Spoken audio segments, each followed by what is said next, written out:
আর নমস্কার সবাইকে। আমি একজন রেজিস্টার্ড স্টাফ নার্স।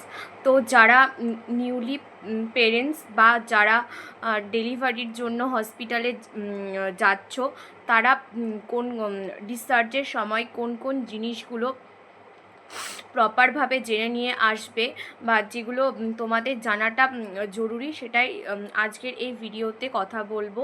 সেটা হচ্ছে জন্মের সময়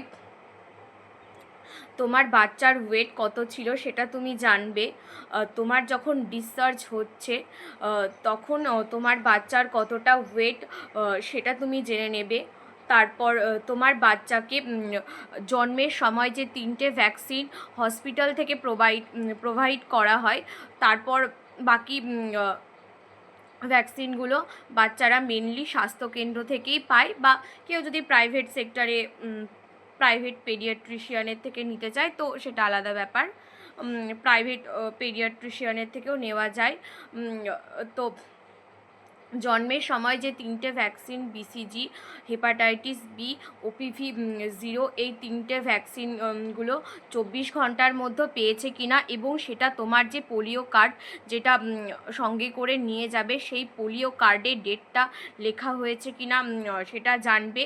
এবং হসপিটাল থেকে অনেক সময় ভিটামিন D3 ড্রপ দেওয়া হয় ডিসচার্জের সময়, সেটা কালেক্ট করা, এবং 21 দিনের মধ্যে বাচ্চার বার্থে রেজিস্ট্রেশন করাতে হয়। তো সেটা কোন পোর্টালে গিয়ে করাতে হবে সেটা ডিসচার্জের সময় বলে দেয়। তো সেটা ভালোভাবে জেনে আসা, এবং কিভাবে যদি তোমার বাচ্চা আন্ডারওয়েট থাকে তো কিভাবে বাড়িতে এসে কেএমসি দেবে সেটা হচ্ছে জেনে আসা। এইগুলোই মোটামুটি জেনে আসতে হয়। এছাড়া হচ্ছে বাচ্চার যে নাড়িটা, মানে কিছু নাড়ির যে অংশটা থাকে, মানে আম্বেলিকাল কর্ডের যে অংশটা তখনও শুকোয় না, সেটার কিভাবে কি কেয়ার করতে হবে সেটা জেনে আসা।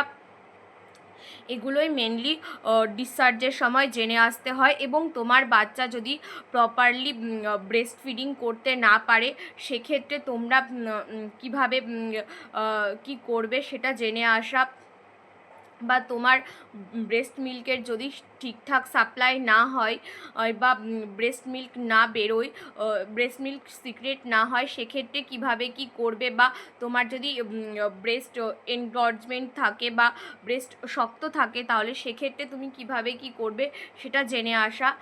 তো আজকের ভিডিওটা এই পর্যন্তই ছিল। এরপরে আমি নেক্সট পার্টে বলবো যে একদম নিউবর্ন বেবিদের কিভাবে বেবি কেয়ারটা করতে হয়।